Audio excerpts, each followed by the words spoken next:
Pare ko. Pare, gising na. Gising na ang bisita natin. Okay na siya. Oh. Hi. Gising ka na pala. Ako nga pala si Louie. Kaibigan ako ni Paul. Katuwang niya ako nagbantay sa'yo kagabi. Thank you, Louie, ha. Ako naman si Honey. Hi, Honey. Sweet naman ang name mo. Paul, alam mo yan. Mahilig ako sa sweet. May dala ko para sa'yo. Ito, para sa'yo nga pala. Baka gutom ka na.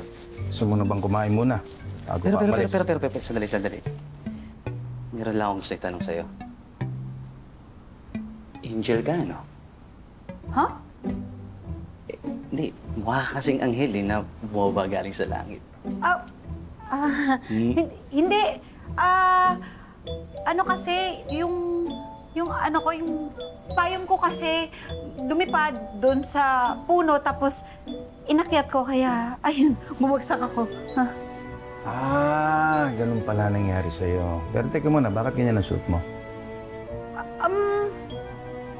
Kasi may pupuntahan kasi ako na Christmas party. Uy, kaya mo? Oo, tama. Sakto. Sa'yo, di ba? Yun ang sinabi mo sa akin. Okay, so mystery solved, di ba? Tapos? Okay. So, Honey, kung okay sa'yo, hatid ka na namin, ha? Yun, pwede kitang hatid. Ako, libre ako. Pwede kitang hatid kahit saan.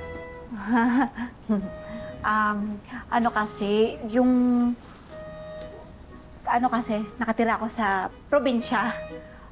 Bago lang ako dito sa Maynila. Tapos wala pa akong mga kakilala, kaya medyo natatakot ako. Okay lang ba kung makitira ako dito? Dito sa bahay ko? Don't worry. Magbabayad ako. Promise.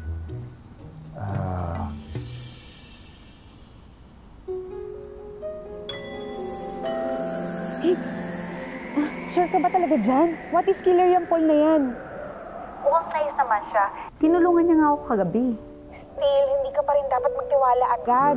Parang ano to? Eh di kapag may hindi siya magandang ginawa sa akin, mamagicin ko siya. Pero alam mo, friend, mukhang nice talaga siya.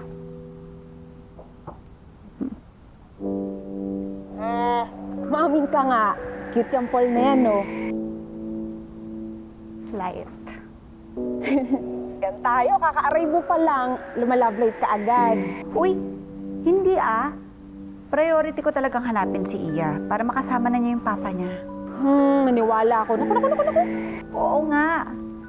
Pero, friend, maraming salamat talaga sa'yo, Kasi pinakiusapan mo si Sada na bigyan ako ng shot. Love you, friend. Ay, mas love kita. Mag-iingat ka, ha? Update mo ako. Ingat kayo dyan. Bye!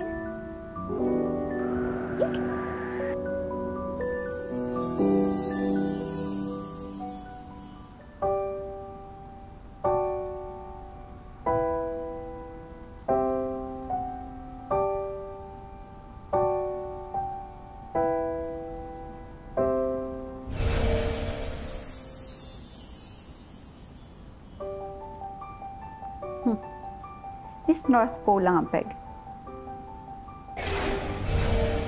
Ay. Hindi bagay. Ay.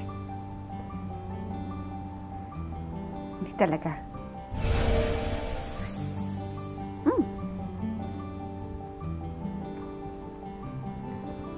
Perfect. Iya, I'm here na. Tutulungan kitang makasama ang iyong papa.